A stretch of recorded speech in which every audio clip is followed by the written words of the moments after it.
Corinthians faz 3-0 no Vasco, fora o show, hein? Porque tivemos 2 gols anulados, isso mesmo. Achei que ia anular até o terceiro, com um show de Memphis Depay na vitória do Corinthians contra o Vasco. Corinthians vence o Vasco por 3-0. Deixa o seu like aqui. Num jogo em que o Coringão contou com o brilho de Memphis Depay. Memphis Depay foi o melhor jogador da partida. Ele realmente faz a diferença. E eu acredito que se não fosse o Memphis Depay, a gente nem seria campeão paulista. Minha opinião, é um jogador que faz toda a diferença, tanto que aquele gol do Yuri Alberto, claro, muito mérito para o Yuri Alberto no primeiro jogo da final do Paulista contra o Palmeiras, mas o Memphis achou ali, né? Encontrou o Yuri Alberto, né, para ele fazer aquele gol. O Memphis, que já havia brilhado contra o Santos, deu assistência para o gol do Yuri Alberto ali na cobrança e na jogada de escanteio.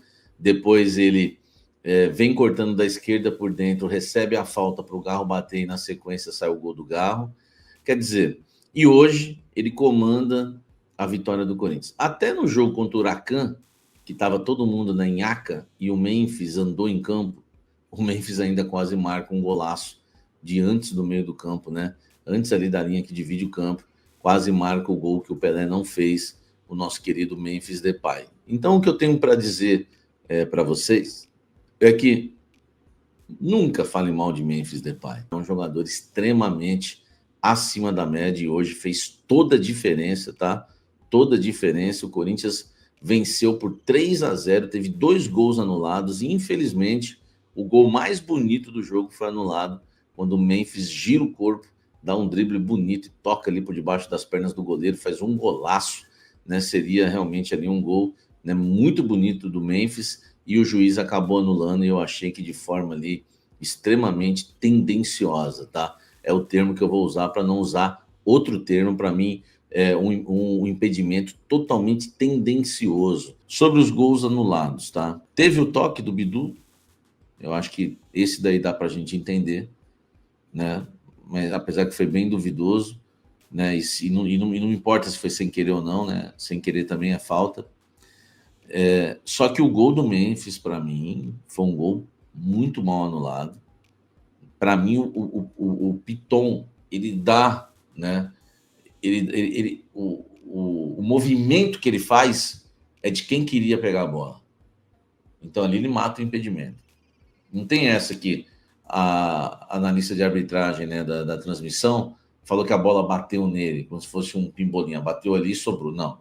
Para mim, gol legal do Memphis, o Corinthians foi garfado, senão era 4-0. Ainda bem que ganhou de 3, não fez falta. E em relação ao Memphis, um monstro. Tecnicamente um monstro. É um cara que eu não vou... é um cara que eu sou longânimo em falar mal.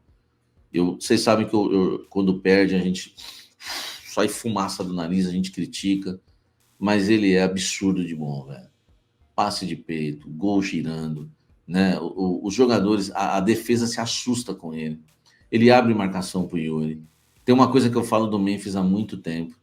Os caras não vão seco nele porque tem medo de ser humilhados.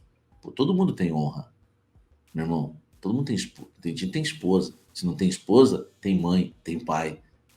Entendeu? Tem filhos. Ninguém quer ser humilhado. O cara é jogador, mas ele é sujeito ao homem ali, velho. Então, há um respeito muito grande pelo Memphis. O Memphis, o cara não vai seco nele. E quando o cara não vai seco nele, sabe o que acontece? O cara dá espaço para ele. E quando o cara dá espaço para ele, ele deita, meu amigo. Ele deita numa enfiada de bola, entendeu? Então, o jogador diferente, ele impõe esse respeito. Ele abre espaço para o seu companheiro de ataque. A marcação não encurta tanto, a não ser que os caras forem muito bons, entendeu? Por exemplo, nível Europa, jogador muito... Se ele vai jogar contra... Por exemplo, para mim, o melhor volante que atua no futebol brasileiro hoje se chama Eric Pulgar, né? Eric Pulgar, que é o chileno. Esse cara, tecnicamente, ele é bom. Então, normalmente, ele já vai entender o que o Memphis pode querer fazer. Entendeu? Mas são poucos volantes no futebol hoje, pessoas que atuam ali no setor do Memphis, no ataque, na defesa, que, cara, tem qualidade para São poucos que têm essa qualidade. Então os caras respeitam demais, meu irmão. Entendeu? Então os caras respeitam demais o Memphis. E aí, amigo, quando você não aperta a marcação nele, ele tem liberdade, ele destoa. Ele é realmente muito bom. Coronado foi escalado como titular. Será que a pressão? O Ramon, enfim, descobriu que o Coronado não joga vôlei, né? E coloca o Coronado no jogo, tá? Eu acho que é a escalação correta. O Coronado jogou bem? Não. O Coronado fez um jogo comum, né? Acho que tá voltando aos poucos. Aliás, ele me irritou bastante no primeiro tempo. Caindo toda hora, parando o jogo toda hora. Isso me causou uma irritação. Eu vi que realmente ele voltou ali com o ombro enfaixado ali, né? Enfim, deve ter passado ali uma medicação, né? Realmente aconteceu algo naquele tombo que ele tomou lá na dividida pelo alto, não sei se foi com o João Vitor, não lembro. Ele cai de mau jeito e machuca o ombro. Mas toda hora ele caía. E o pior de tudo, né? O Coronado estava querendo estragar o meu sábado, ele estava me assustando. Né? Porque já não tem o Garro aí, o Garro deve ficar fora dos jogos do Corinthians por cerca de 7 jogos, né? Mais ou menos. E agora, o Coronado caía toda hora, falava, meu Deus, vamos perder outro meia, porque ele parece que é de vidro, né, o Coronado. Mas, enfim, eu aprovo a escalação dele, eu acho que tem que tentar. O Coronado não fez um grande jogo hoje? Não fez um grande jogo, mas também não foi enfim, um desastre. O Coronado fez um grande jogo hoje, repito, não fez, mas o Coronado tá? O Coronado tem que continuar como titular. Não adianta a gente também ficar pedindo sequência para o Coronado e quando ele não joga bem uma partida, a gente também ficar falando, chega, esse cara não joga nada. Não, ele tem que ter uma sequência que todos tiveram. O Memphis, quando chegou no Corinthians, vocês não vão lembrar, o Memphis jogou mal o jogo contra o São Paulo, lembra em Brasília? Todo mundo achou que esse cara não joga bola, esse cara é um aposentado. Olha o que deu o Memphis. Então, o Memphis teve a sequência dele mesmo jogando ruim. Né? O Garro teve a sequência, cara. Inclusive os pernas de pau do time, como ministro da Educação e companhia, tiveram sequência. Então, para mim, independente se o Garro hoje fez um grande jogo ou não fez um grande jogo, tá? Aliás, ele jogou mal no meu modo de ver o Coronado, ele merece uma sequência. O Carrídio foi bem no primeiro tempo, cansado, jogou bem. Ele é monstro. E eu quero fazer aquele alerta para você que está chegando agora na audiência rotativa do canal Café do Setorista, tá? Eu acho que o Carrídio, por exemplo, eu nem... Assim, viajar cansa. Cansa, meu irmão. Tudo bem que os caras cansam, o avião, as pernas, entendeu? Às vezes tem que pôr uma meia elástica ali por causa de trombose, né? Vocês viram aí, teve jogador de São Paulo que teve trombose. Cara, o cara tá com um desgaste físico enorme. Eu, Samir Carvalho, não levaria o Carrídio para a Colômbia. O Ramon Dias é um perdido em administrar essa questão. O Ramon Dias é um perdido. Simplesmente ele poupou o Carrídio contra o Flamengo numa semifinal de Copa do Brasil. Ele poupou o Carrídio num jogo importante contra o Barcelona de Guayaquil, lá no Equador. Ele é péssimo em administrar. O Anchileri não era para ter ido para o jogo contra o Bahia. Ele colocou o cara no segundo tempo. Ele é péssimo em administrar isso. Então eu tô aqui avisando antes que aconteça. E vocês sabem, né? Tem um monte de gente que comenta e fala, caramba, o Samir avisa no início do ano. Pô, eu avisei na última rodada do Brasileiro que o Corinthians ia ser campeão paulista. Entendeu? Tá na cara. Que ia ser, não dá para cravar nunca, mas que era o grande favorito. E tem um monte de coisa que eu falo, não vamos ser campeão disso, não vamos ganhar nada esse ano. Eu sempre falo e acontece. É experiência, eu só tô jogando com a experiência. Tá na cara que vai dar BO essa questão do Carrídio. Depois não digam que eu avisei. E lembra quando eu avisava do Renato Augusto? Vai lesionar porque tá jogando no 4-3-3, tá jogando aberto na primeira linha da esquerda no 4-3-3. Tá muito longe da área, como se fosse um volante, ajudando o Fábio Santos ali. Ele vai lesionar. O Renato Augusto lesionava no jogo seguinte. Lembra que eu falava? Eu tô falando de experiência, de quem é um profissional que conhece jogadores, ex-jogadores, tem amizades, acompanha treinos, né, por muitos e muitos anos da minha vida. Pô, velho, eu tô avisando, o cara não tá legal. E outra, e também tem uma informação, tá? Ele tá desgastado fisicamente, eu também tenho informação, não sou nenhum bobo aqui de estar comentando isso, sem saber do que eu tô falando. Se eu tô falando que o Anchileri não tinha... Eu critiquei no pós-jogo contra o Bahia a entrada do Anchileri, porque eu tinha informação. E deu no que deu, tá? Então, ouça o que eu tô falando. No ataque, o Yuri Alberto foi bem, fez gol, foi bem. O Yuri Alberto é isso, é vontade, raça, né? Eu acho que o Yuri Alberto, eu não vou chamar ele de burrinho, porque eu nunca trato ninguém assim de forma, sabe, depreciativa, né? Eu lembro que o Silvinho, por exemplo, eu não suportava o Silvinho, mas nunca o chamei de estagiário, tá? Que não era nem palavrão, mas eu achava muito deselegante. Eu não faço isso, mas o Yuri Alberto, falta sabedoria para ele. Ele se expõe demais. Por exemplo, você não vê o Memphis fazer jogada idiota, porque o Memphis de burro ele não tem nada. O Memphis não se expõe. Teve alguns lances no jogo, você deve ter percebido também, que os cafezeiros a gente se identifica. Teve alguns lances que o Memphis poderia ter chutado de fora da área, mas ele não chutou. Porque ele viu que ia bater no zagueiro, porque ele viu que o corpo dele não estava bem posicionado para o chute. Ele podia cair, ele podia mandar uma bola na arquibancada. Isso para mim é jogador, meu irmão. Entendeu? O camisa 9 do Corinthians não pode fazer o que fez contra o América de Cali, não pode ficar tropeçando nas pernas, não pode chutar o vento no cruzamento. Sabe? Se você está correndo o risco de chutar o vento no cruzamento, domina ela. Acho que tem que ter uma conversa. Isso, Yuri é afobado, Samir Evandro. Tem que ter uma conversa, cara, porque ele é bom jogador. Não acho craque, não acho jogador de seleção, mas ele é bom jogador, entendeu? Ele é muito bom jogador. Não é que ele é muito bom porque ele tem a força física, ele ataca bem o espaço, ele sabe finalizar de esquerda e de direita. Só que você não vê, isso que eu tô falando para vocês, cara, isso é tremendo. Você não vê o Memphis protagonizar lances assim. Porque o Memphis sabe, pô, se eu chutar do jeito que eu tô aqui, vai ficar feio. Ele não faz feio, o Memphis quer fazer bonito. Ele não se arrisca para fazer feio. Entendeu? Ele não se arrisca. Então, é infantil ainda, o Yuri é novo, mas alguém tem que orientar, gente. Ele não é tão novinho assim, entendeu? Não é uma criancinha. Alguém tem que falar para ele, filho, não faz mais isso.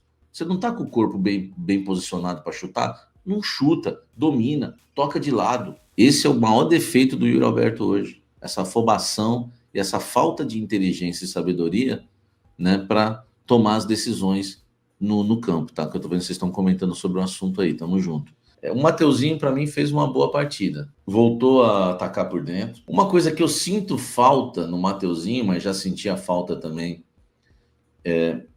com outros técnicos e com outros laterais, é a linha de fundo. Gente, o futebol brasileiro, presta atenção no que eu vou falar, isso é bem importante. O futebol brasileiro, ele ficou marcado positivamente por conta do overlap, que é o lateral indo no fundo. Você vai lembrar do Cafu, os mais antigos vão lembrar do Jorginho, os mais antigos ainda vão lembrar do Leandro, né? Os corintianos vão lembrar do Giba, em 90, né? Os corintianos vão lembrar do Fagner, como o Fagner entrava vertical ali, né, na linha de fundo, às vezes até chutando e marcando gols. O próprio Alessandro também era bastante agudo, né? É que o Alessandro ele me irritou tanto como dirigente que eu chego a não gostar dele como jogador. Eu não consigo mais separar. É um cara que me irritou demais como executivo de futebol. Ele destruiu o Corinthians como executivo. Enfim, o Índio também subia bastante. Edson Boaro, né? O Gama é mais antigo, vai lembrar do Edson Boaro. Enfim, eu sinto muita falta disso. Cara, o Abel Braga, não, desculpa, o Abel Ferreira, ele se destacou no futebol brasileiro exatamente por fazer o que os brasileiros faziam na década de 80 e 90. Né? Marcos Rocha e Mike subindo toda hora, Piquerez, antes do Piquerez era aquele outro lateral lá, o Vinha, enfim. O Abel Ferreira, ele faz isso, tá? E isso faz falta. Eu acho que o Mateuzinho é um desperdício pela força física que ele tem, pela velocidade que ele tem, é um desperdício não usar o Mateuzinho atacando pelo fundo, né? Apesar dessa jogada por dentro dar certo, só que às vezes por dentro ele se enrola um pouco com a bola. E aí a gente fica mais na dependência do Carrillo de fazer o fundo. que é a jogada que tem, né? O Carrillo ataca o espaço, o Mateuzinho por dentro. Então, assim, para mim, anotem isso, tá, gente? É um desperdício. Se o Mateuzinho aparecesse toda hora no fundo, a gente ia ter muita jogada mesmo. E é uma coisa que é só treinar. Pô, tô falando para vocês de coração. Cara, pega ali essa jogada e treina. Mateuzinho, vai pro fundo. Para. Não. Por que você cruzou? Você nem olhou para a área.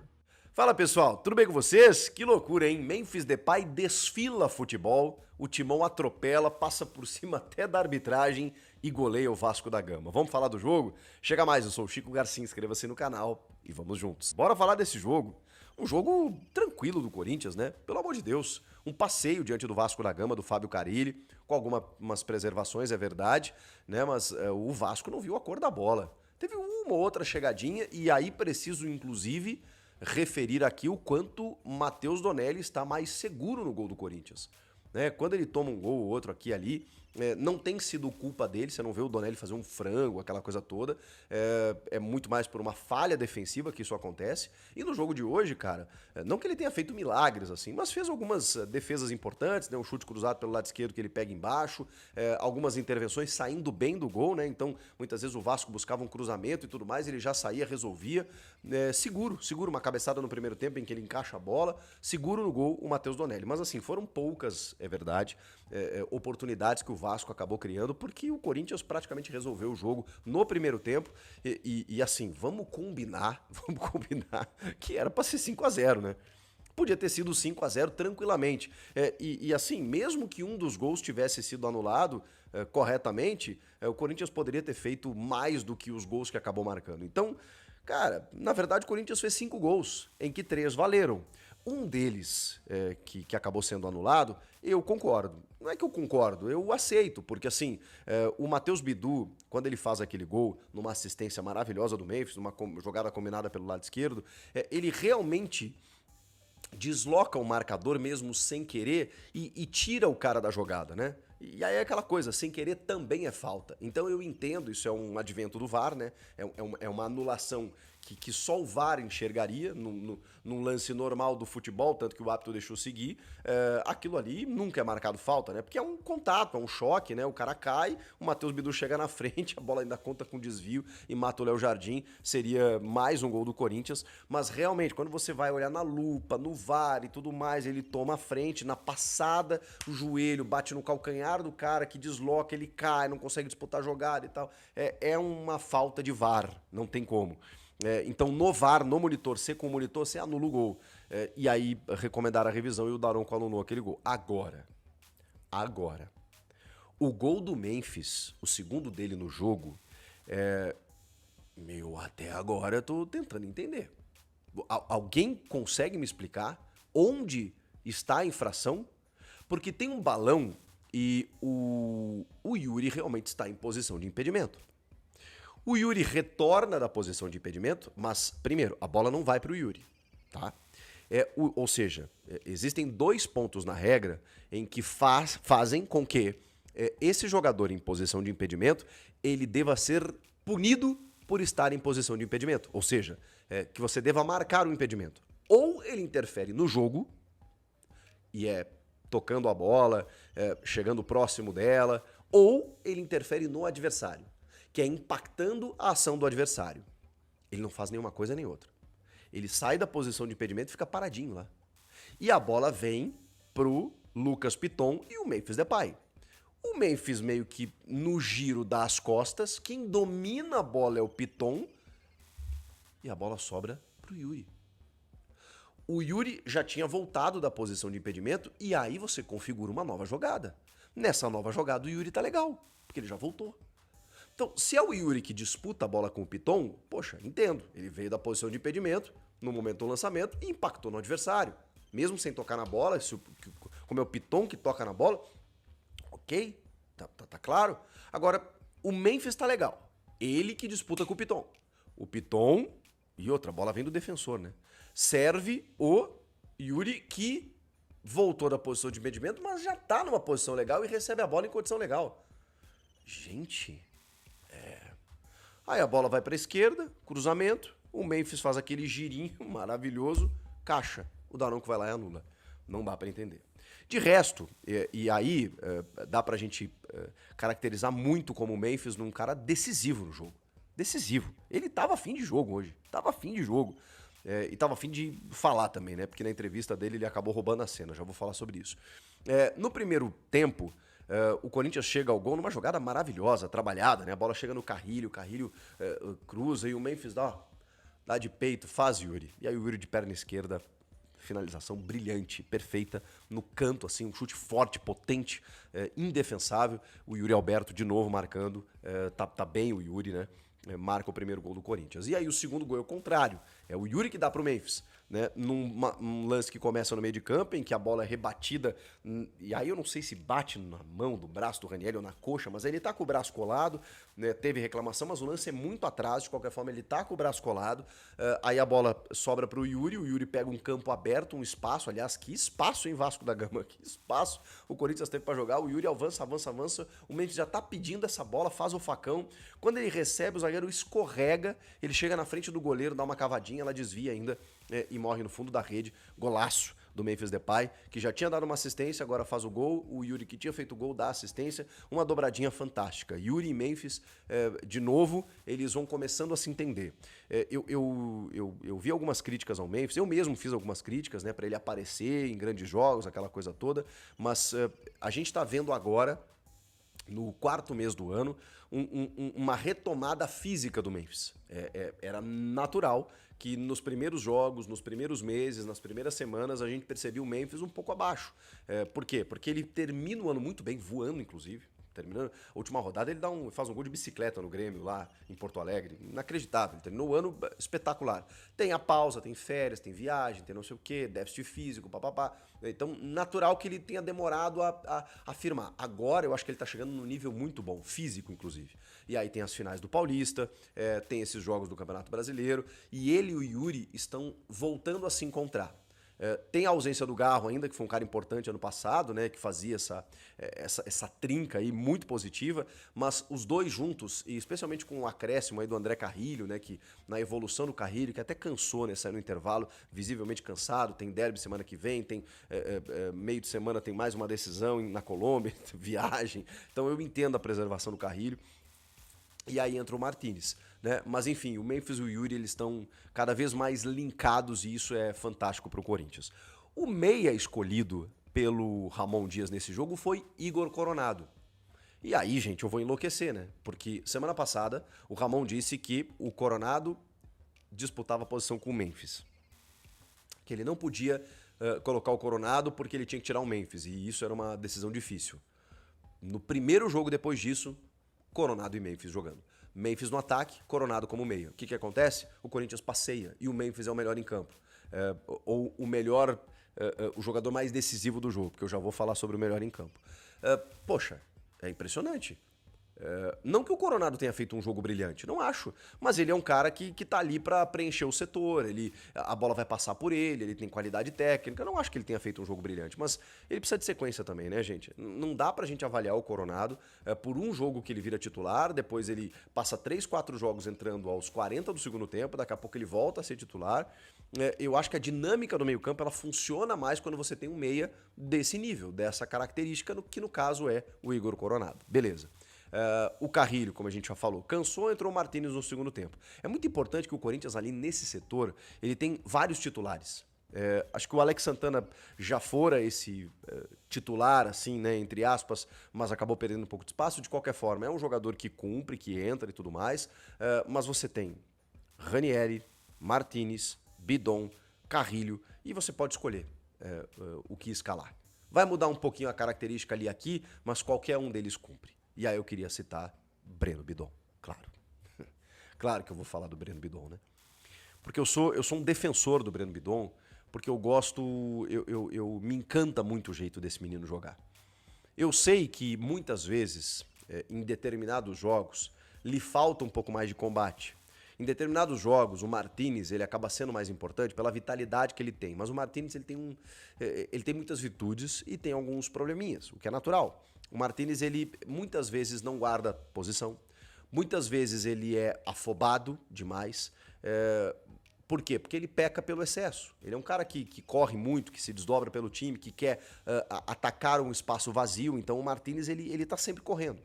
E isso é interessantíssimo, né? Muitas vezes ele se desgasta por isso, tá? O Bidon é o seguinte, o Bidon é um jogador cerebral. O Bidon é um jogador cerebral.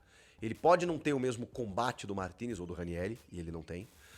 Pode ser que ele não tenha a característica e a visão de armação de jogo como tem Rodrigo Garro e Igor Coronado, por exemplo, mas ele é um jogador que ele tem o mapa do meio-campo. Breno Bidon tem o mapa do meio-campo. Quando ele recebe a bola, ele já sabe o que fazer. Normalmente, ele só toca pra frente. O Breno Bidon, ele pega o time e ele constrói. Ele pega a bola e joga pra frente. Ele pega a bola e ele enxerga alguém pra tocar essa bola. Normalmente, sai coisa boa do pé dele.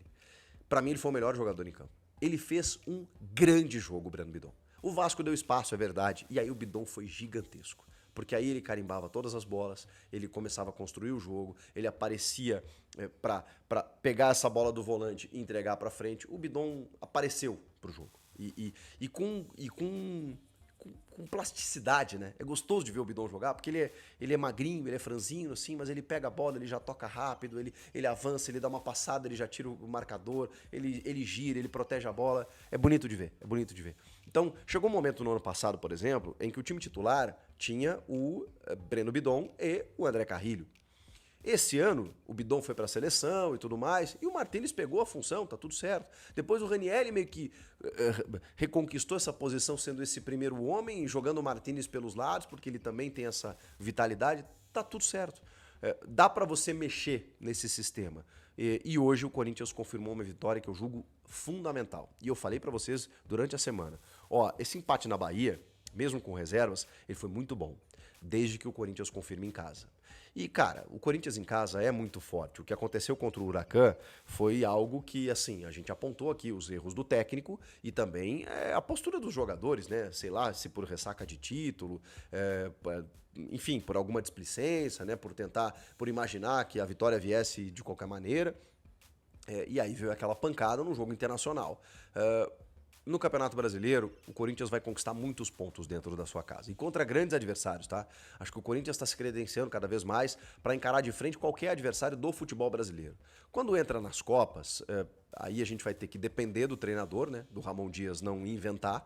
Ou nos jogos internacionais, de entender o adversário. Porque o Corinthians tem sofrido, inclusive, como sofreu contra a Universidade Central, contra Barcelona de Guayaquil e agora, mais recentemente, contra o Huracan. Vai ter que fazer um jogo muito bom e uma vitória, evidentemente, né, contra o América de Cali na Colômbia para, se quiser, ficar vivo na Sul-Americana.